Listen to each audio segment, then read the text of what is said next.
আর শোন, আর ওই যে পিনটা চুরি করেছিলি না আমার টেবিল থেকে, পরের বার যখন আসবি ওটা ফেরত নিয়ে আসবি।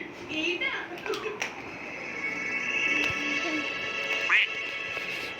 হ্যাঁ ঝিলমিল বল, এক আপদ গেল আরেকটা এলো।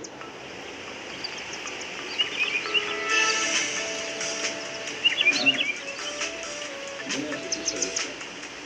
কি হয়েছিল?